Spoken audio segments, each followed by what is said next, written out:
ചൂടുള്ള ചായ അല്ലെങ്കിൽ ചൂടുള്ള കാപ്പി ആ ചൂടോടുകൂടി തന്നെ ഊതി ഊതി കുടിക്കുന്നത് വളരെ സുഖാനുഭവമായ ഒന്നാണ്.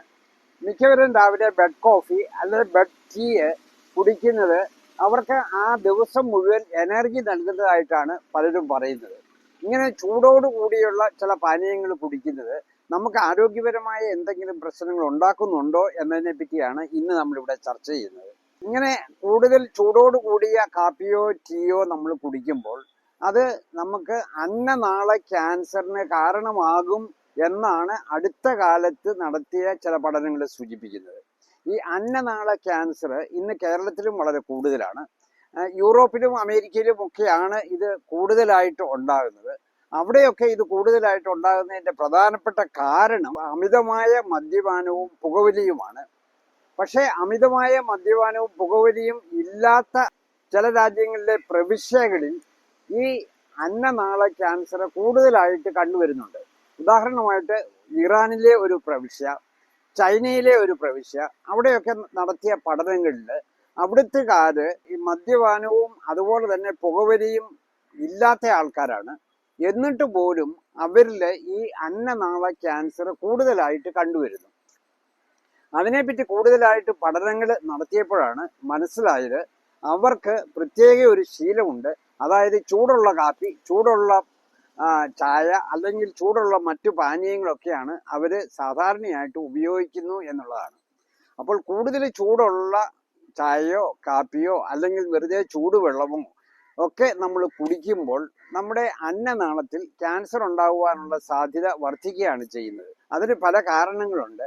ഈ ചായയിലോ കാപ്പിയിലോ അടങ്ങിയിരിക്കുന്ന രാസപദാർത്ഥങ്ങളല്ല ഇതിന് കാരണമാകുന്നത് എന്നാണ് പഠനങ്ങൾ സൂചിപ്പിക്കുന്നത്. ചായയിലും കാപ്പിക്കും പകരം നമ്മൾ നല്ല ചൂടുള്ള വെള്ളം കുടിച്ചാലും, അതായത് തുടർച്ചയായിട്ട് ഒരു ശീലമായിട്ട് അങ്ങനെ ഉപയോഗിക്കുന്നവരിൽ ഈ അന്നനാള ക്യാൻസർ ഉണ്ടാകുവാനുള്ള സാധ്യത കൂടുതലാണ്.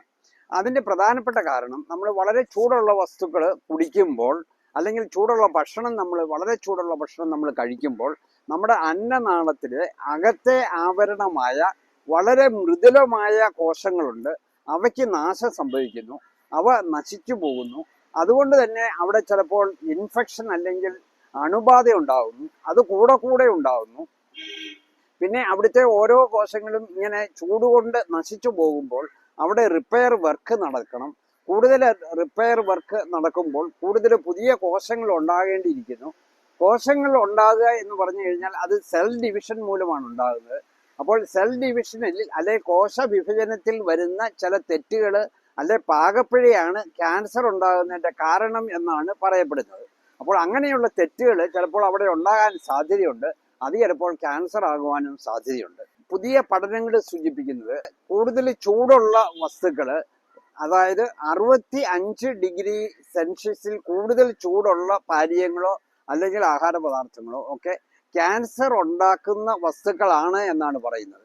ചൈനയിലും ഇറാനിലെയും ചില പ്രവിശ്യകളിൽ ഈ പഠനം നടത്തിയവരിൽ അവരെ 70 ഡിഗ്രി സെൽഷ്യസിൽ കൂടുതൽ ചൂടുള്ള പാനീയങ്ങളാണ് സാധാരണ ഉപയോഗിക്കാറുള്ളത്. ഇങ്ങനെയുള്ള ക്യാൻസർ വരാതിരിക്കണമെങ്കിൽ നമ്മൾ അമിതമായ ചൂടുള്ള പാനീയങ്ങൾ ഉപേക്ഷിക്കുക തന്നെയാണ് നല്ലത്.